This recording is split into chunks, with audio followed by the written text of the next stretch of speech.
So here we go, back to the book. In the month of January 1812, I was recalled to the garrison of Schorndorf. And they know that they're going to Russia. They know that that's where they're heading. But they know it's going to be tough. But here we go, back to the book. Here's about their attitude. I and all the soldiers were very merry, always singing and dancing, especially since throughout the entire Würzburg country, the quarters and eating and drinking were very good, particularly because of the large supply of wine, so that everyone had his field flask voluntarily filled with wine and his pockets with cookies at the time of departure. Moreover, the beautiful villages on the main river, surrounded by vineyards, fruit trees, and grain fields, put everyone in a happy mood. About the middle of March, the army continued on its way through Saxe-Coburg, where a wooded and mountainous region began. The pine trees were especially plentiful. So I was also thinking about this. You're a working class guy in Germany in the early 1800s. You're working your job day to day. I don't know what you're doing. What are you? Let's say you're a metal worker. Let's say you're a stone layer, or a mason of some, whatever your job is. But you're working hard. You're getting your paycheck, probably not great. And then all of a sudden they say, hey, you want to go on a little adventure?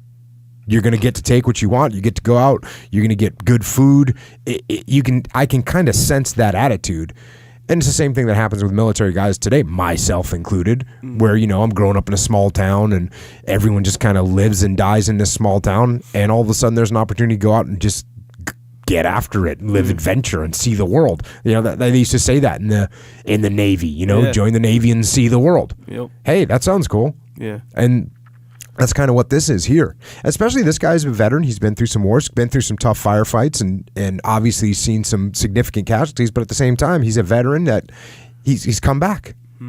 So he comes back to his, like I said, I don't know what his civilian job was, but he was laying stones or pounding on an anvil, shaping metal or something like that. And all of a sudden, hey, you know what we want you to do? Go out and live in nice manners that you take down or that you get quartered in, and they're going to feed you great.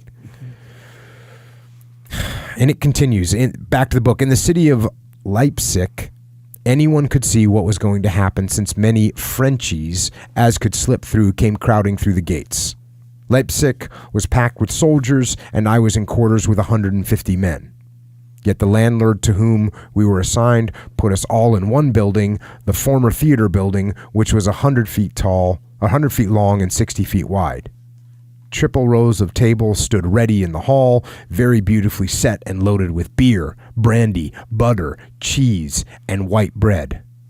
After all had sat down, everybody ate and drank, while 8 servants brought in the warm meal, which consisted of white soup, 2 kinds of meat, and several kinds of vegetables. In addition, something cold was served for dessert, and drinks were served in abundance throughout the whole afternoon. We stayed here 2 days until the line of march formed by columns and the departure was ordered. So, like I said, living the pretty good life. Back to the book, and then we went further and came to Fürstenwald, a middle-sized city in Brandenburg district. We were still very lively in this town, singing and living cheerfully, although we could imagine the unusual campaign before us. But everyone always believes in and hopes for the best.